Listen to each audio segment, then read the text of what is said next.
삼탄시에서는 이제 개발과 보존을 하는데 어떻게 하면 개발도 하고 보존을 할 것인지 이런 것을 제도적으로 해놓은 장치가 환경영향평가거든요. 이쪽에 대해서 자세히 알아보도록 하겠습니다.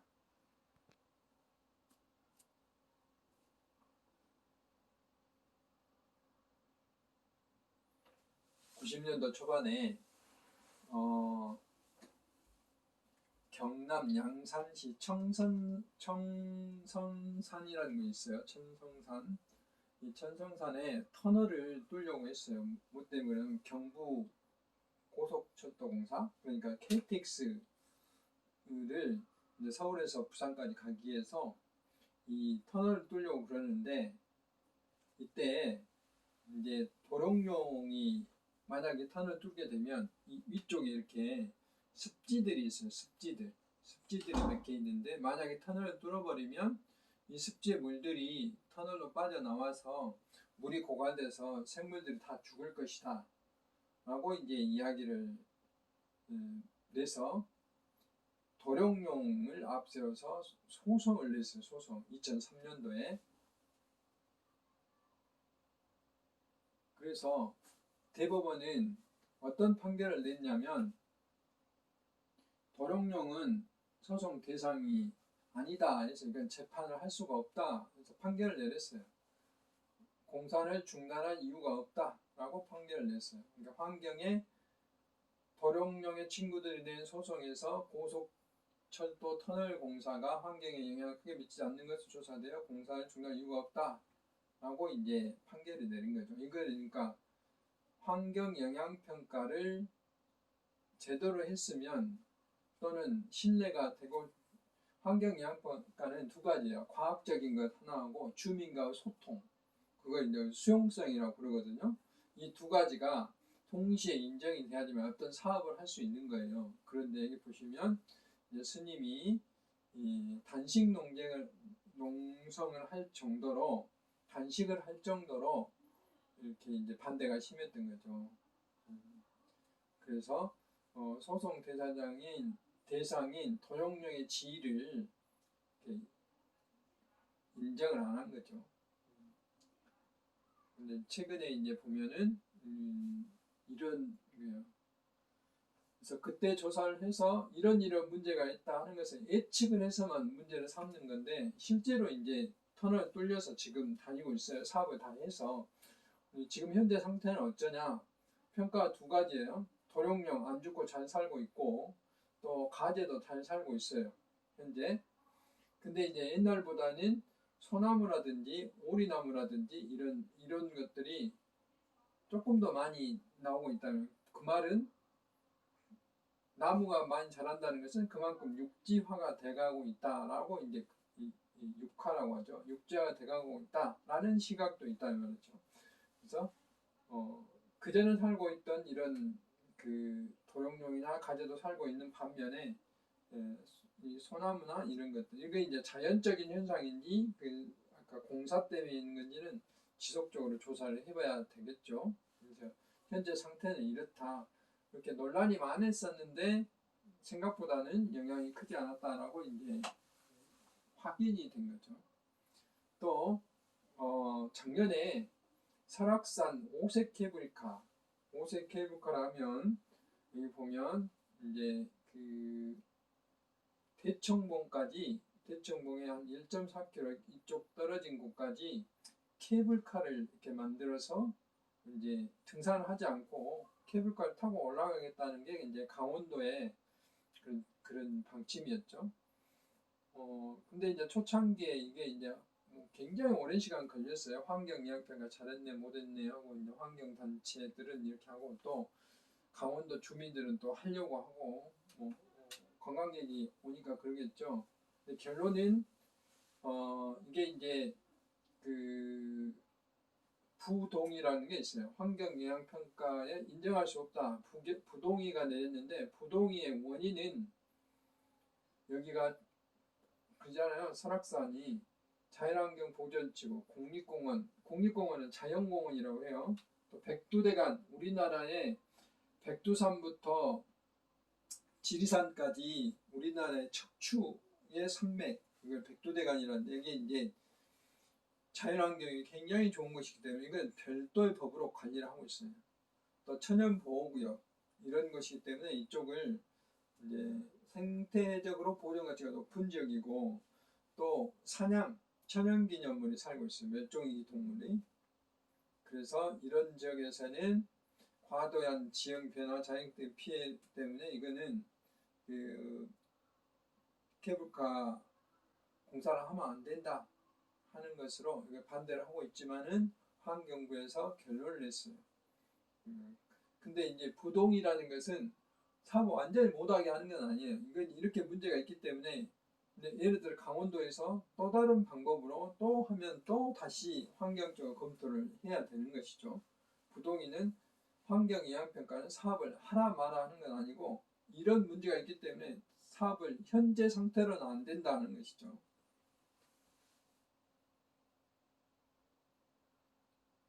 그다음에 이제 최근에 이제 기후변화나 미세먼지 때문에 석탄 발전을 많이 없애고 화력 발전소를 가능하면 지금 이제 감축하는 의미예요. 화력 발전소를. 그러므로 인해서 재생에너지인 풍력, 태양광 발전을 많이 보급하려고 하는 게 이제 우리나라 정책입니다. 재생에너지 3020 정책이라는 걸 계획을 만들어서 하고 있는데 초창기에 이 숫자를 늘리는 데만 신경 쓰다 보니까 무슨 일이 있었냐면 산지, 농지에다가 실제로 벼농사 지은 것보다 태양광 패널 까는 게 훨씬 더 그 수익이 많이 나니까 그런 걸 많이 했다 이 말이죠. 이 태양광이나 풍력의 비중이 되게 태양광이 대부분을 차지해요. 88%, 그다음 풍력이 12% 정도 되는데 어디다 주로 했냐? 산, 농지 쪽에 많이 했다면 건축물 지붕에 했다는 건 극히 좋고 또 이제 일부 바다에다도 하고 있고 그렇습니다. 그러다 보니까 이제 우리가 지금까지 이미지로 보면 풍력, 이게 오염물질 안 나오기에 참 좋구나. 태양광, 오염물질 안 나오니까 참 좋구나. 라고 생각했는데 문제는 얘들이 면적을 많이 차지한다. 면적을. 예를 들어서 산에다 하기 때문에 만약에 산에다가 풍력을 하게 되면 산을 이제 많이 지인로라든지 또는 능선에 하면 경관이라든지 이런 걸 해치게 돼서 가능하면 이제 해상에다 하려고 해요. 우리나라 현재 대규모의 해상 풍력 발전소가 전라북도 또 이제 전라남도 신안군 쪽에 지금 그 계획 단계로 도입되고 있고 제주도는 조금 돼 있고요. 그래서 그런 것 때문에 지역의 생태축을 단절한다든지 생태 민감 지역 같은 거는 이렇게 생태단지 1급수라든지 아까 야생동물 보호구역 이런 데는 설치를 할 수가 없는 거죠. 또 다음에 인가하고 주거지하고 가까우면 저주파 소음 이거는 공해라고는 할 수 없는데 주민들이 굉장히 불편한 거죠. 우리가 자동차 소음이나 이런 소음이 아닌 윙윙윙 하고 이렇게 돌아가는 저주파 소음 또 산사태가 일어날 만한 곳 이런 데서는 할 수가 없기 때문에 이제 이런 그 제약이 있는 거죠. 그래서 이제 육상보다는 해상에 많이 이렇게 만들려고 하고 있어요. 여기 이제 제주도인데요. 그러다 보니까 이제 또 누가 반발을 하냐? 농민들이 반발을 하고 있어요. 어장이 이제 훼손된다. 또 철새들이 이제 주로 바다를 통해서 오잖아요. 철새들이 부딪혀서 죽는다. 또 바다의 그 아름다운 경관들, 또 이걸 세워져 있으니까 그 바닷물이 흐르는 해류가 변화가 있다. 이름으로써 이제 많은 불만이 있는 거죠.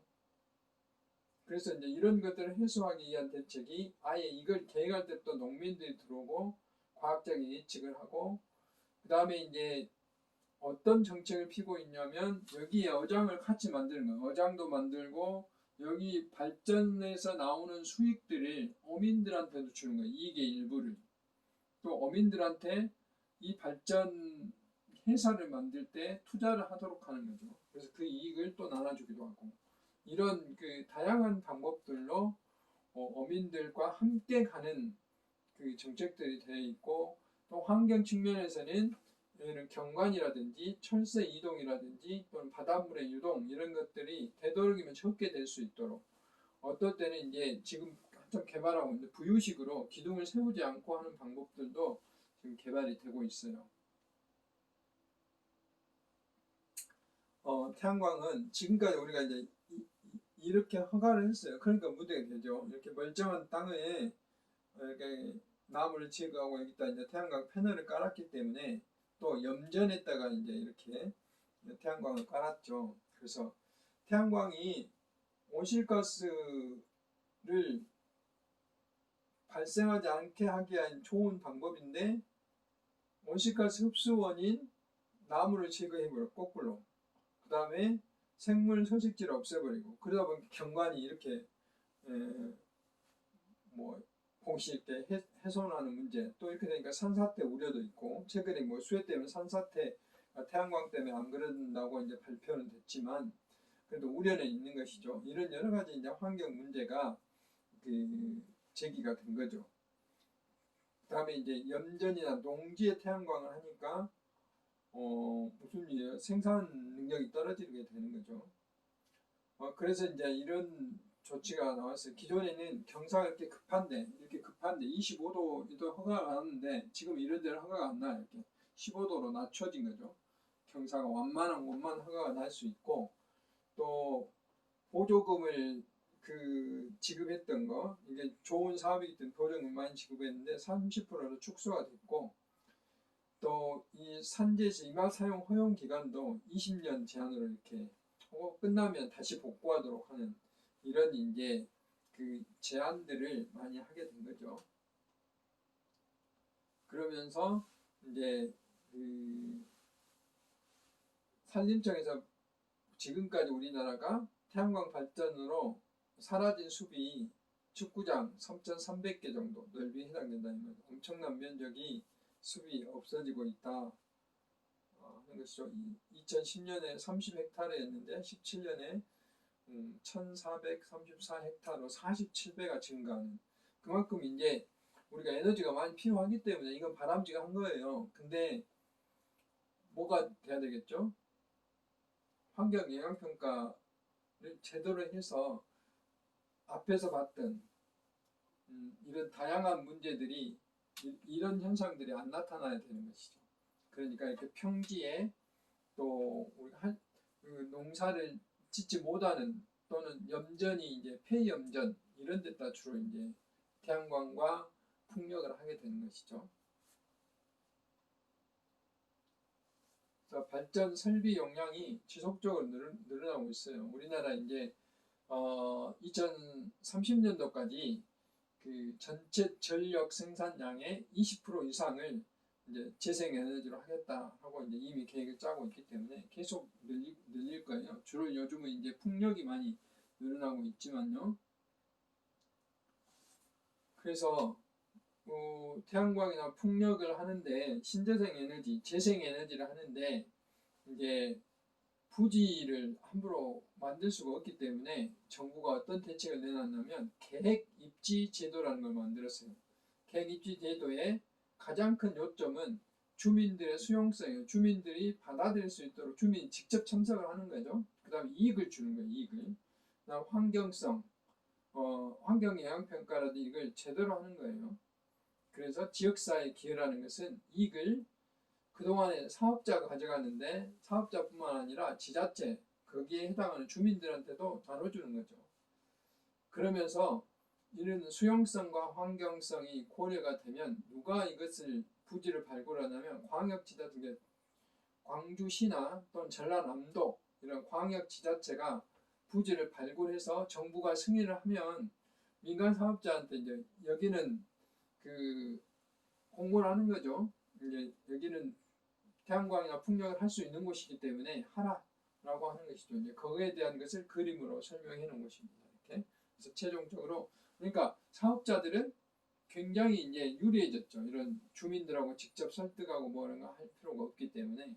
그러면서 국가적으로는 필요한 재생에너지를 확대할 수 있고, 주민이나 환경 쪽에서도 가능하면 그 문제가 적도록 하고 있기 때문에 그렇습니다. 그다음에 이제 제주공항이 이제 그 굉장히 혼잡하기 때문에 제2공항을 현재 건설하고 있어요. 그럼으로써 환경영향평가를 해야 돼요. 그러면 환경영향평가를 하지 않으면 이런 대규모 사업들을 할 수가 없거든요. 그래서 예측을 해보는 거죠. 이렇게 비행기가 어떻게 이렇게 착륙을 하고 이륙을 할 것인지, 이쪽으로 가면 좋을 것인지, 이쪽 바다 쪽으로 가면 좋을 것인지, 이쪽 좋을 것인지, 이런 것들을 철새가 어디로 주로 겨울철에 날아오는지, 또 어디에 마을이 있는지, 어디 쪽에 제주의 특별히 동굴이 있는지, 이런 것도 다 보는 거죠. 천연기념물이 있는지 이런 것도 다 봐서 철새 이동에 방해가 되는지, 지형 경관에 훼손되는지, 주민들 마을이 있으면 소음에 영향을 미치는지, 이런 것들을 이렇게 활주로 후보지를 가지고 방향별로 다 시뮬레이션을 해서 주민들한테 설명을 하는 거죠. 공청회도 하고. 그래서 이제 어떤 방법으로 하겠다 해서 그렇게 진행이 되는 게 이제 환경영향평가다라고 이야기를 할 수가 있어요. 제주 비자림 이런 땅이었는데 갑자기 이제 이렇게 비자림 나무를 베낸 거죠. 이런 울창한 숲들은 이 정도면 뭐 생태 자연도 1급이에요. 1급은 손댈 수가 없어요, 사실상. 그런데 이제 환경영향평가를 통해서 베내고 이 도로를 확장하는 일을 하고 있었는데 환경단체에서 이제 브레이크를 건 거죠. 법정 보호종인 이 팔색조가 살고 있는 곳이고 또 희귀식물인 부스나무가 살고 있는데 환경영향평가가 잘못되지 않느냐, 그러니까 환경영향평가의 부실 논란이 계속 이어지고 있는 거예요. 실제로 이런 곳에 많이 이건 이제 주민들하고 소통이 잘 안 된다든지 뭐 이런 거죠. 이게 필요하면 어떻게 할 것인지 이 도로의 확장을 하면서도 뭐 여러 가지 방법으로 손상이 적게 되게 하는 그런 방법들이 있었을 텐데 소통을 안 하고 주민 수용을 안 하고 이런 일을 했기 때문에 부실 논란이 벌어지고 이런 문제가 벌어졌다라고 이야기를 할 수가 있어요. 그다음에 이제 최근에 공원 일몰제라는 게 있어요. 그래서 예를 들면 광주에 그 중앙공원이 있어요. 저기 풍암지구 앞에 가면 그 저수지가 있죠. 풍암 저수지가 있는데 그 풍암 저수지를 비롯한 거기에 있는 그 산들이 중앙공원인데 중앙공원들이 이제 사유지가 많아요. 사유지가 많은데 지금까지는 거기를 도시계획에서 공원지구다 해놓으면 누구도 손을 못 댔어요. 공원을 안 만들더라도. 그런데 1999년도에 헌법재판소에서 이거는 개인의 사유재산권을 침해한다라고 헌법 불합치 결정을 내렸어. 그러면 이제 공원을 만들지 않으면 그 땅 주인들이 그 땅을 마음대로 팔아도 돼요. 2000년 7월 이후부터 20년이 지난, 근데 올 7월 이미 지났지만 7월이 이미 시기가 지났잖아요. 그러면 마음대로 팔 수 있어요. 근데 그대로 놔두면 광주 시민들은 이제 나름대로 공원이 많이 없어지게 되는 거죠. 그래서 만들어진 제도가 두 가지예요. 그러니까 광주시가 땅을 전부 매입을 해서 공원을 만드는 경우, 근데 이 많은 땅을 다 여기만 있는 게 아니고 다른 곳도 여러 군데 있기 때문에 열 몇 개가 있잖아요. 공원 부지가. 구입할 수 있는 예산이 부족한, 돈이 없는 거죠. 돈이. 그러면 어떻게 해야 될까? 정부가 이제 그 법을 만들었어요. 그게 민간공원개발 특례 제도라는 거예요. 그러니까 이 공원이 있는데 이 중에 이거를 이제 100% 나눴을 때 30%, 70%, 그래서 30%는 개발을 할 수 있도록 해줘요. 대신에 이 땅값의 전체는 이 개발업자가 내야 돼요. 여기다 아파트를 지으려면 이 아파트의 사업자가 이 땅값 전체를 다 지불을 해서 공원을 이제 조성할 수 있게 되는 거죠. 이건 이제 사유재산이 아니에요. 그래서 이 70%는 광주시에 이걸 이제 주는 거죠. 이걸 기부채납이라고 해요. 광주시에 넣고 이 30% 가지고 아파트를 짓든 무엇을 하든 이제 본인들이 광주시에 허가하에 하는 거죠. 이런 것들을 민간공원 개발이라고 그랬습니다.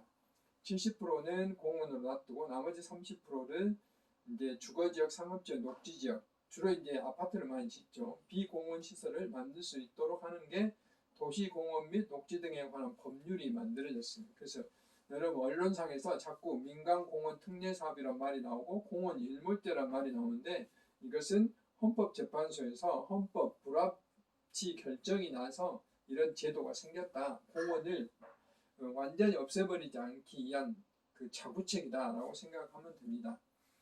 그래서 여기에도 이제 환경영향평가가 이루어져야 되고, 이제 구체적으로 이제 이렇게 어떤 개발 행위를 하는데 개발 행위들이 환경을 훼손하는 것을 적게 하고자 하는 것들이 이제 환경영향평가예요. 그래서 사업을 계획할 때 환경영향평가를 어떻게 할 것인지 그런 사전 예방적인 기능이 바로 환경영향평가다. 이렇게 건물을 아파트 단지를 만든다든지 또는 이렇게 어떤 그 항구를 만든다든지 큰 농토를 개발한다든지 이렇게 풍력 발전한다든지 전부 다 환경영향평가라는 걸 받도록 돼 있어요. 이렇게 18개 어떤 그 사업들은 환경영향평가를 할 수 있도록 되어 있습니다. 도시개발, 산업단지 조성, 에너지개발, 선박, 특히 철도를 논다든지 도로를 논다든지 다 하도록 되어 있어요. 그래서 환경영향평가는 사전 예방 어떤 사업을 하기 전에 미리 예측을 해보는 거예요. 평가를 해가지고 예를 들어서 내가 도시를 만드는데 산을 너무 많이 깎으니까 이쪽에 산 쪽은 보존하고 다른 쪽으로 하면서 나무를 좀 심어서 없애는 만큼 나무 조경수를 많이 심으시오 하는 것들이 이제 저감 방안이잖아요. 그렇게 함으로써 가능하면은 그 나쁜 영향을 적게 만들고자 하는 것이 환경영향평가의 이제 핵심이죠. 그래서 조사해서 현재 어떤 상황인가 조사를 해서 공사를 하게 되면 어떻게 예측이 나올 것인가 평가를 한 다음에 거기를 이렇게 저감 방안을 만들어서 하는 것이 이제 환경영향평가 요지입니다. 그래서 지금까지 환경영향평가를 해가지고 사업을 못하게 하는 게 2018년, 19년 2년간의 조사해놓은 거 보면 몇 가지 쭉 나뉘어져 있어요. 예를 들면 이게 석산을 개발하는데 과대한 지형 변화가 되기 때문에 못하게 했다든지, 또는 앞에서 제가 설명했던 설악산 오색 케이블카 법정 보호종 등이 살고 있어서 보존 가치가 높은 지역에서 못하게 했다든지, 또는 강릉에 풍력 발전을 도입하고자 했는데 생태계 연결성을 파괴하기 때문에 안 된다 했다든지, 이렇게 환경평가로 사업을 못하게 하는 그런 부동의 현황이 이렇게 2018년도에 이렇게 7건이었고 2019년도에 2건 이렇게 지속적으로 검토하고, 과거에는 대부분 다 사업을 했는데 최근에는 이게 우리 국민들의 의식 수준이 높아지고 이름으로 인해서 이게 생물들 보호하는 생물이나 서식지나 경관 보호지역 이런 지역은 이렇게 대부분 허가가 났습니다. 부동의가 된다는 것이죠. 환경영향평가는 이제 몇 개의 종류가 있는데 여러분들 구체적으로 여기까지 아실 필요는 없지만, 우리가 이제 그 맨 밑에 있는 프로젝트 여기 EIA라고 되어 있는 이게 이제 환경영향평가예요. 환경영향평가. 이것은 어떤 사업을 한다는 계획이 확정된 상태에서 하는 거예요. 그러니까 이것은 되게 계획이 무산되진 않아요. 사업을 하는 거죠. 다만 저감 방안을 제대로 만드는 거죠. 근데 그 윗단계 계획, 어떤 프로그램, 정책 이 단위는 뒤에서 나오지만 전략 환경영향평가라고, 여기는 환경영향평가지만 이쪽은 계획 단계에서 아예 계획을 세울 때 이 사업은 하면 될 거. 아까 설악산 오색 케이블카나 이런 거는 계획 단계에서 이건 너무 환경적으로 심각한 문제가 있기 때문에 대안을 제출하시오 이런 거예요. 그래서 부동의를 제출하면 사업을 이제 포기하는 거죠. 그래서 우리나라 환경 수준이 환경영향평가 수준이 상당히 높이 이제 올라갔죠. 의사결정 수준. 그래서 결국은 우리나라 국토가 환경이 건전한 상태에서 지속 가능하게 발전할 수 있다는, 개발은 하되 영향을 적게 해서 계속해서 후손들까지 잘 살 수 있도록 하자 하는 것입니다. 그래서 환경영향평가는 크게 3가지가 있어요. 이렇게 전략 환경평가, 아까 계획 단계에서 계획 단계에서 환경을 평가하는 거. 그 다음에 이제 실제 사업을 하기 위해서 실시계획 있잖아요. 사업을 전제로 하는 계획을 수립할 때는 환경 영향 평가를 해요. 근데 규모가 좀 작은 것들은 이게 FM대로 하게 되면 너무 시간이 많이 걸리기 때문에 작은 것들은 소규모 환경 평가를 해서 좀 더 약하게 조사하는 것이 있어요. 그 다음 공사를 하고 운영을 할 때 이게 환경 영향 평가만 하고 그대로 놔두면 이게 잘 됐는지 없는지 나중에 이제 아까 천성산 도롱뇽처럼 도롱뇽이 정말로 죽는지 살았는지 또 앞으로 어떻게 변할 것인지 그 예측을 하는 게 정확히 맞는지 평가를 해야 될 거 아니에요. 그걸 이제 사후 환경 영향 조사라고 해요. 이건 평가는 아니고 조사예요. 그래서 여기서 문제가 되면 다시 어떻게 할 것인지 계획을 짜고 조치를 하게 되는 것이죠. 이 사후 영향 조사에서 환경 기준이 초과됐다든지 그동안 예측되지 않은 멸종 이종이 출현했다든지 이러면 공사를 중지시켜요. 그래서 다른 대책을 세우는 거죠. 그 다음에 정말 심각한 문제가 나타났다. 그러면은 아예 공사를 중단시키고 환경 영향 평가를 다시 해요. 재평가를 하게 되는 거죠. 이렇게 제도가 되어 있습니다. 우리나라에.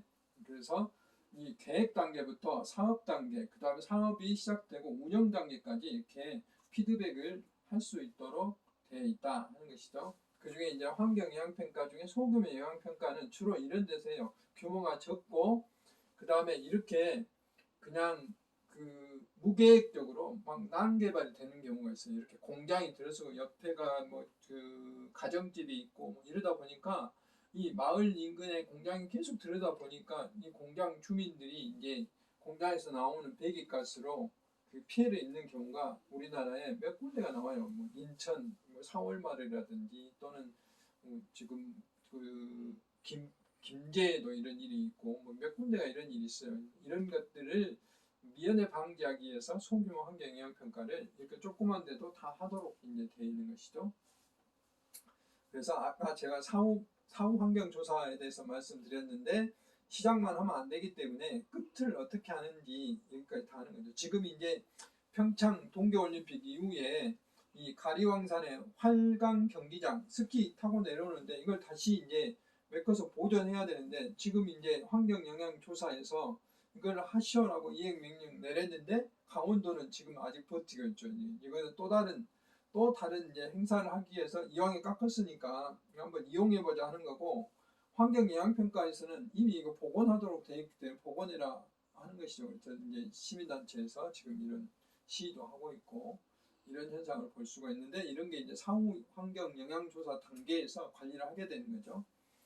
앞에서 이제 환경 영향 평가에 대한 대상에 대해서 뭐 아까 도시를 개발할 때 항만을 만들 때 철도를 만들 때 했는데 구체적으로 어떤 걸 조사를 하냐면 자연 생태 거기에 멸종 위기종이 사는지 무슨 노고수가 엄청 좋은 노고수가 사는지 경관이 어쩐지 이런 걸 보는 게 자연 생태 분야. 대기 환경 공장을 지는데 대기가스가 어쩐지 주변에 그 주택지 어떤 영향을 미치는지 이런 것들을 평가하는 겁니다. 그래서 보존 방안을 마련하는 거고 환경 영향 평가 절차는 이거는 여러분들이 구체적으로 이제 전문 분야이다 아실 필요는 없어요. 근데 제일 중요한 것은 이 사업자가 다 진행을 하는데 스스로 할 수 있는 게 아니고 굉장히 어렵기 때문에 평가 그 업체가 있어요. 평가 업체 이탐을 줘서 하는 거고 아까 제가 주민들이 계속 반대하고 갈등이 일어난다고 했잖아요. 이런 갈등을 예방하기 위해서 주민 의견 수렴 과정을 반드시 거치도록 되어 있어요. 설명회, 공청회 또는 공고, 공람을 통해서 최대 60일까지 그 기간을 두도록 되어 있어요. 그리고 평가서가 만들어지면 환경부, 환경청에서 그 평가가 제대로 됐는지 다시 검토를 해가지고 평가 의견을 내면 그 평가 의견대로 공사를 해야 되는 거죠. 이런 게 이제 환경 영향 평가의 절차입니다. 좀 구체적인 절차인데 이거는 나중에 조경학과나 이렇게 구체적으로 필요한 그 학생들만 참고하시기 바랍니다. 그래서 주민 설명회는 이렇게 하는 거예요. 지금은 이제 코로나 때문에 이렇게 못하고 사이버로 해요. 사이버로. 그다음에 이제 그 환경을 평가하기 위해서 여러 가지 대책들을 세우는데 토지 피복도에 이성에서 사진을 찍어서 여기는 나무가 있는 곳, 여기는 여기 주거지잖아요. 이런 거 건조 지역, 농림 지역, 산림 지역, 초지, 습지, 나지, 수역, 물이 있는 곳 이렇게 이제 평가하는 것을 토지 피복도라고 그렇고, 생태 자연도는 여기에 현재 그 나무들이 어떻게 무리를 이루고 있는지 또는 동물들이 어떻게 살고 있는지 뭐 이런 것들을 평가하는 것들을 생태 자연도라고 해요. 이거는 환경 영향 평가하는데 굉장히 중요한, 만약에 1등급에서 3등급이면 이제 환경 영향 평가 이후에 그 사업을 자연스럽게 할 수가 없어요. 1등급 같은 경우는 손댈 수가 없거든요. 이런 것들입니다. 아무나 할 수 없어요. 이것은 굉장히 어려운 일이고 전문적인 일이기 때문에 환경영향평가사의 자격을 갖춘 사람, 국가에서 자격을 갖는데 기술사보다 조금 더 위에 있는 자격증, 우리나라에서 가장 기술 그 분야에서 그 수준이 높은 그런 자격증이죠. 이렇게 있는 사람만 할 수가 있고, 또 이 사람이 단독으로 할 수 있는 건 아니고 환경영향평가업을 가지고 있는 그런 그 허가를 받는 사람은 할 수가 있어요. 그렇게 돼 있고요. 환경영향평가 제도가 이렇게 바뀌었는데 2012년도에 현재의 환경영향평가가 이제 완성이 됐고, 우리나라는 1977년도에 됐고, 기본적으로는 평가법 93년, 그러니까 평가법이 정착되는 얼마 되지 않았어요. 지금도 1년에 두세 차례 법이 바뀔 정도로 굉장히 변화가 심합니다. 그래서 이 8주차에서 제가 이제 첫째 시간에 강주천과 비정오염원, 그 다음에 둘째 시간에는 주로 라돈과 방사선에 대해서 이야기를 했고, 마지막 시간에는 우리가 이제 어떤 개발 행위를 한다든지 이랬을 때 환경이 어떤지, 거기에 따른 평가에서 저감방을 어떻게 해야 되는지에 대해서 말씀을 드렸습니다.